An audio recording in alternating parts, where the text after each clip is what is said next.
السلام علیکم، کیسے ہیں ویورز؟ امید کرتی ہوں آپ سب خیر و عافیت کے ساتھ ہوں گے۔ خدا آپ سب کو خیر و عافیت کے ساتھ رکھے۔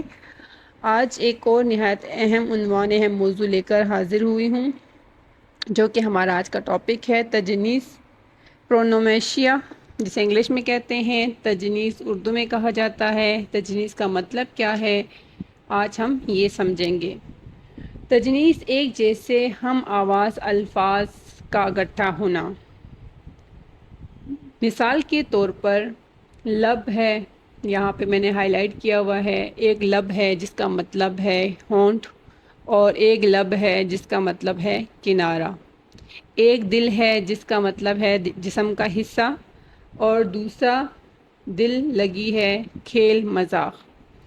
تو تجنیس کا لفظ جنس سے مشتق ہے، مطلب جنس سے نکلا ہے، جنس۔ اس کی لفظی معنی ہے ہم جنس ہونا، ایک جیسا۔ علم بیان کی اصطلاح میں کسی عبارت یا شعر میں ہم جنس الفاظ کا استعمال کرنا تجنیس کہلاتا ہے۔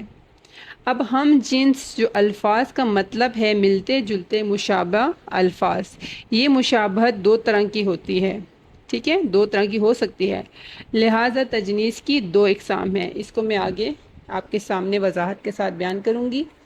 تو یہاں پر ایک دوسرا لفظ آپ دیکھ سکتے ہیں، جام ہے، پیالہ ایک جام ہے، شراب کا پیالہ، یا روک یا بندش۔ یہ الفاظ آواز میں ایک جیسے ہیں لیکن مطلب الگ الگ ہو سکتے ہیں۔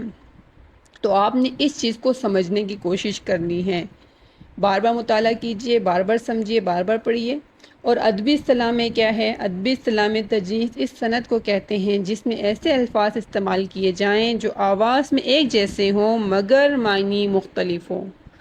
یہ صنعت قاری کو دلچسپی، ذہانت اور لفظی حسن کا احساس دلاتی ہے۔ اب تک جتنے عنوان آپ کے سامنے میں نے بیان کیے ہیں، جتنے عنوان کے بارے میں ہم نے پڑھا ہے، ان کا مقصد کیا تھا؟ ہماری زبان میں، ہمارے خیالات میں، ہمارے جو الفاظ میں، اس میں دلچسپی، خوبصورتی اور حسن پیدا کرنا۔ اسی طرح تجنیس کا بھی مقصد یہی ہے۔ اب شعر کی صورت میں آپ دیکھیے، لب خاموش ہے مگر دل بول رہا ہے، لبے دریا پر بیٹھا وہ کچھ سوچ رہا تھا۔ اب یہاں لب خاموش ہے، ٹھیک ہے، لب خاموش ہیں، یہاں پر ہونٹ ہے آپ کے، ٹھیک ہے۔ دوسرے مصرے میں آپ دیکھیں، لبے دریا پر بیٹھا وہ کچھ سوچ رہا تھا، لبے دریا، دریا کے کنارے۔ اب یہاں دونوں مصروں میں آپ دیکھیں تو ایک لب جو ہے جس کا معنی ہے ہونٹ، اور دوسرے مصرے میں لبے دریا، لب دریا مطلب کنارے، ٹھیک ہے۔ تو معنی مختلف ہے، لکھنے میں الفاظ ایک جیسے لگ رہے ہیں، معنی مختلف ہے۔ اب اس کی دوسری مثال دیکھیں، یہاں پہ نالہ ہے، ایک نالہ و فریاد ہم کرنا، بکا کرنا، یہاں فریاد ہے، اور دوسرا نالہ پانی کی نالی۔ اور نیچے دیکھیں، کار زبر کے ساتھ، یہ آپ کے فہم کو مزید پختہ کرنے کے لیے میں نے اعراب کے ساتھ یہاں لکھا ہے۔ زیر و زبر اعراب کے لحاظ سے بھی الفاظ کے معنی بدل جاتے ہیں۔ تو یہاں پہ ایک کار کا مطلب گاڑی ہے، اور ایک کار کا مطلب زیر کے ساتھ جو ہے محنت کرنا ہے۔ تو امید کرتی ہوں یہ آپ کو سمجھ آ گیا ہوگا۔ اب آگے اس کی اقسام دیکھیں۔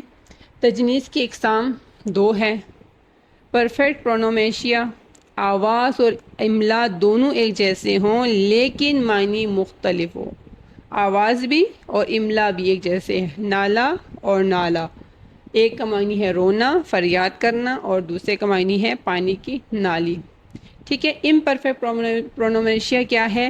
تجنیس ناقص، ایک تجنیس تام آپ نے پڑھا، ایک تجنیس ناقص ہے۔